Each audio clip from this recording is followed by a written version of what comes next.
Nos Estados Unidos acontece muito isso, do cara que tem força na internet, que não consegue a abertura. No teu caso, você não conseguiu a abertura por falta de insistência, porque você teria aberto se você tivesse vindo morar aqui e tudo mais, né? Porque você não morava por aqui, aí dificulta muito. Mas lá o que acontece muitas vezes, o cara não tem abertura no stand-up, porque a galera é um fechado, você precisa passar por teste para entrar nos clubes de comédia, é uma chatice. Só que o cara tem público. E aí tá a grande discussão lá agora é um pouco essa, tipo, os comediantes stand-up olham pra esses caras lotando os shows e falam, isso é ruim. No teu caso, você era comediante já, você já entendia o que era stand-up comedy. Tem muito cara de internet que fala, pô, eu preciso ganhar dinheiro e quero viajar. Faz o stand-up como um anexo, exato, não como o principal objetivo. Não é. O anexo é o show. Eu preciso de um show, eu preciso viajar, eu tenho a oportunidade de fazer show no país inteiro e o cara cria um show e sai viajando. Então esse movimento lá acontece muito, mas é muito criticado pelos caras mais raiz. Aqui não tanto. Mas eu acho que até os caras grandes lá são criticados. Eu já vi bastante o Tim Dillon. Ele é bastante criticado pelos caras mais firmados, porque ele também... Ele foi rejeitado em vários clubes lá, pelo que ele conta de história dele, né? E aí o podcast dele é muito bom e começou a trazer muito público, ele começou a lotar teatro, né? Esse cara parece que é o cara o segundo cara que mais ganha dinheiro com podcast? Como é que é o nome daquele negócio lá que o cara paga pra assistir o conteúdo? Assinatura? É. O Patreon, aquele? Patreon. Depois, esse cara é do caralho. E aí vai ganhar, tipo assim, $250 mil por mês com isso aí. E eu já vi o Joe Rogan ser criticado também por ele só conseguir levar a gente no show por causa do podcast, não necessariamente pela qualidade cômica dele.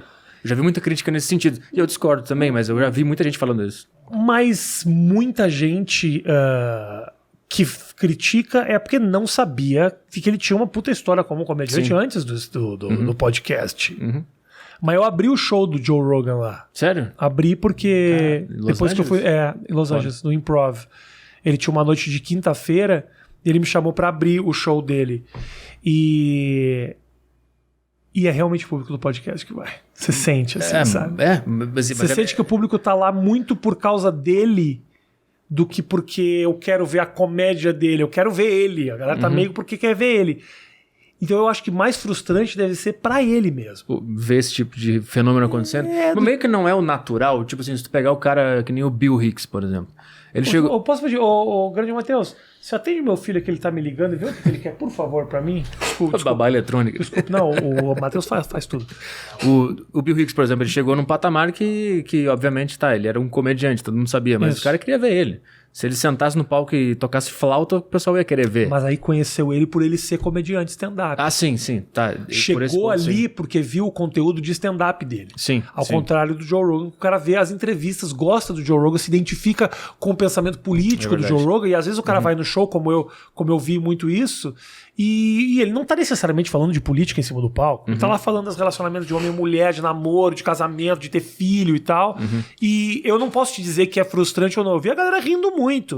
Eu só fico pensando se na cabeça do Joe Rogan isso não é frustrante. Mas tu percebeu que as pessoas eram no podcast, na plateia, como? Era uma... Como eu posso te dizer... Durante o show dele... Primeiro que é o seguinte, eles não estavam muito pelo stand-up, porque meio que todo mundo que abriu, eles... Foi uma luta. É uma luta pra todo mundo meio que convencer ou seja, não é uma plateia tradicional de comédia, porque se eu tivesse tendo uma noite, eu estivesse fazendo um show normal no Improv, a resposta da plateia seria um pouco diferente. Eu demorei a ganhar um pouco a plateia, como se a plateia estivesse ali, tipo, esperando o cara. Sim. Eu tô ali pro cara. Eu nem sei direito como é que funciona isso, porque um show de stand-up lá tem abertura de 2 ou 3 pessoas. No meu caso, abriu eu, mais 2 outros comediantes que são amigos dele, que vão muito no podcast. Um magrinho, que eu não lembro o nome lá, que sempre tá no podcast dele. Então eu senti que era um público muito do Joe Rogan, que tava lá por causa dele, não por causa da comédia. Então assim, foi bom o show, tudo certo. E eu senti que durante o show dele, a galera... embarcava muito quando era mais uma pegada mais pesada, tipo opinativa, do que especificamente cômica. Sim.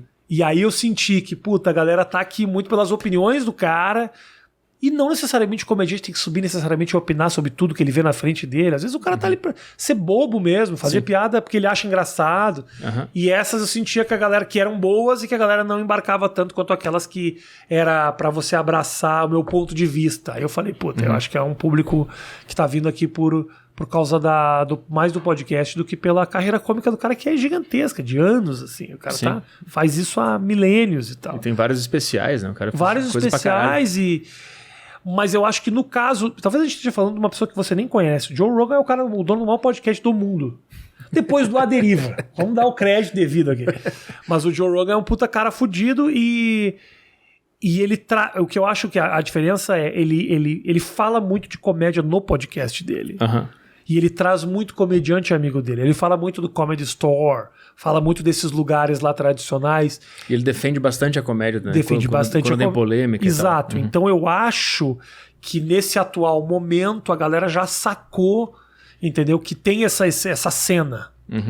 Cara, o sucesso dos podcasts e principalmente o sucesso do Joe Rogan levantou o stand-up de novo nos Estados Unidos. Sim. Os anos 90 foram muito duros para a comédia stand-up nos Estados Unidos.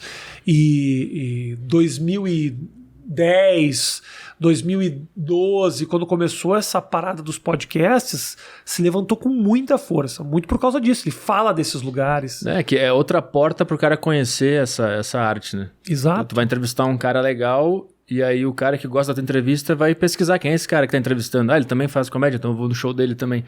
Talvez esse cara não conheceria comédia se ele não conhecesse a entrevista desse cara primeiro. É do caralho isso, né? Total. Eu fui no Joe Rogan e eu tinha um show 3 meses depois marcado em Rhode Island. Rhode Island é um estado perto de Nova York, é meio abandonado assim. Mas o clube era muito grande, tinha 300 lugares no clube.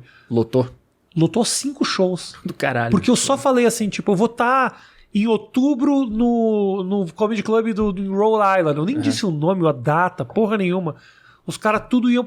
Então, assim, mano, hoje em dia, o cara ir num podcast grande é uma divulgação... E aqui também tá rolando isso. Acho que tá começando isso, né? Muito maior do que você ir no programa de televisão. Não tem, Sim, mas não tem... lógico. O cara faz um setzinho no Steve Colbert, lá, que é o talk show do momento. O cara vai no talk show do Andrew Schultz, porra. No podcast do Andrew Schultz. Isso acrescenta muito mais pra carreira dele. Até porque na televisão tu não pode conversar direito com o cara, né? Tem um roteiro e tem que ficar animando a plateia o tempo inteiro. No podcast o cara vê exatamente quem é a pessoa ali e se interessa muito mais. Né? Talk show é o ambiente mais triste que você pode imaginar. Só de ter uma pessoa fazendo assim, aplaude agora, já sei que é triste. Isso. Já sei que é triste. Luz pra caralho, uma plateia e você, como comediante, fica preocupado que a plateia não tá se divertindo, porque tem aquela coisa, tipo, eu quero que a plateia... Eu tô acostumado a fazer a plateia se divertir, mas ao mesmo tempo eu tô tendo uma conversa.